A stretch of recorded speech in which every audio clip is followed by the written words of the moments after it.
Good morning. Welcome to day 2 in our campaign for Lace Up to End Diabetes. Nibbler got his hair cut yesterday. You can see he's a lot less fuzzy. Anyway, I'm just going to let him go down. And I'm going to switch over to trail camera and keep going. I'm going to try recording this way this time.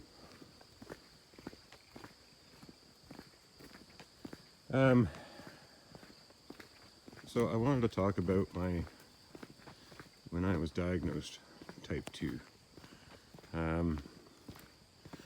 So I had a unfortunate way of meeting this information by being admitted to the emergency room and in the ICU for, I think it was 6 days, or the better part of 6 days, for diabetic ketoacidosis. My blood sugar was up in the 40s, I believe I was told. And when my wife at the time dropped me off, she thought I was dying. She wasn't sure what, and in reality, if I'd been born 100 years ago, that quite possibly could have been a life-ending situation for me. So essentially, I was on IV drips and trying to get my blood sugar down and my ketones stabilized, and I also had to learn about what being diabetic meant. So I was likely diabetic and pre-diabetic for quite some time before my hospitalization. And I just didn't know it. I had no idea what sort of signs to be looking out for. I'd never been tested for pre-diabetes. Even though type 2 was in my family, and both my mom's parents in their late years were type 2. And so, yeah, I've had to learn how to read my body to know what low blood sugar and high blood sugar felt like.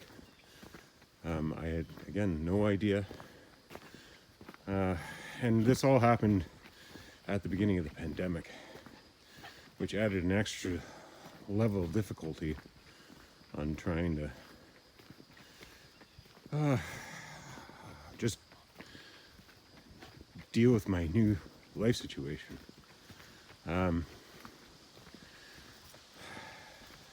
Having to give myself needles, having to prick my finger for testing my blood sugar,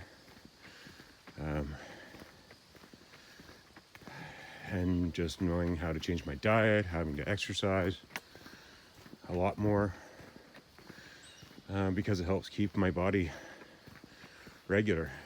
And those are the challenges that still face me, but I'm a lot better at handling it now than I was when I started. So that's a large reason why I'm running or walking in this campaign,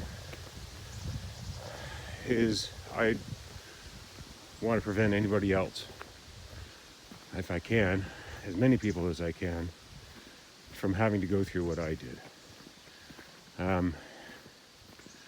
Looking at the statistics, they often throw around this number of 1 in 10 people live with diabetes. And that might be true. If you're in your 20s and 30s and you haven't already been diagnosed as type 1, there's a pretty low chance. At least from my personal experience, I knew very few people that had diabetes in my entire life, and nobody as a close friend. But type 2, which is what I have, starts to kick in high statistics in your 40s and higher. And that's exactly what happened to me. In my 40s, I became diagnosed as type 2. So,